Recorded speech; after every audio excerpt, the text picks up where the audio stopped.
What I love about the viola da gamba, firstly, is its range. It goes from a very deep guttural sound to a very high, delicate, but at the same time, sometimes fragile top end. The other thing that's really fascinating about it for me is that it's fretted. You know, when a violinist creates vibrato to help us understand what the note is that they're actually playing, they are making the strings slightly longer and slightly shorter as they move their finger backwards and forwards. So they're going for the center of the note, but they are giving us a slight sharpness back to the center, a slight flatness back to the center again. So our sense of the center of the note is being shifted all the time. But on the gamba, you don't do that.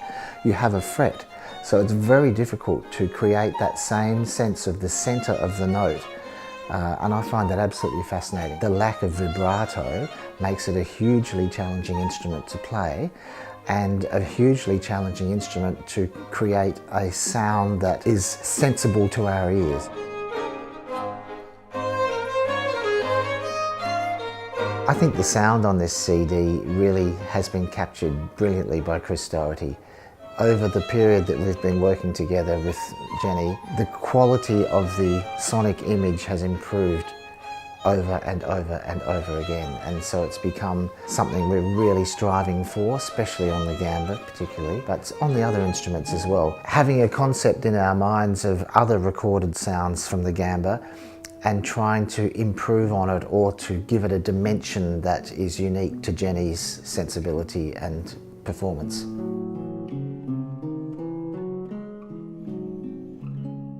There's such a range of emotions. The dance music has such joyousness and melodic invention. The sad music, or the tombeau end of the spectrum, is so profound. In fact, the tombeau on this album is one of the most profound pieces of music that exists. It has such a profound effect emotionally. It's very sad, it's very moving. The melodic and chordal progressions, while familiar, are not predictable. It becomes a journey from start to finish of a very deep nature.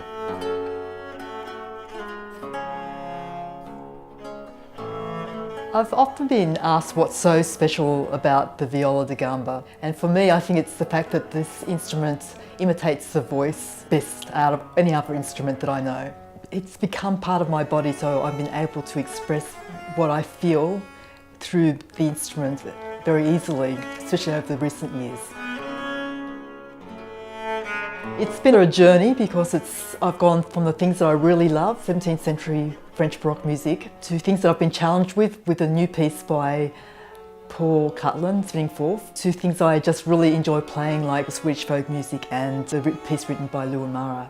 What is fantastic also that this CD represents every aspect of the viola da gamba, from the very, very low notes to the very high notes, the sad melancholy playing, the fast dances, the chordal use, so we've got single notes use, but we've also, there's lots of places where I'm playing many notes at one time. So in lots of ways it's an expression of the whole instrument. It's not just one level, there's every level that's possible is represented on this CD. The emotions I would like people to take away after listening to this CD are diverse, I would say. I want them to be challenged, which they will be because there's new music on it and it is challenging new music. But I also want them to be able to sit back and just float in the sounds that I make. There's moments where you can really just close your eyes and go into another world. And then there's the joyous moments where we're just having fun, we're just making music, and I'm really enjoying making music with my fellow musicians.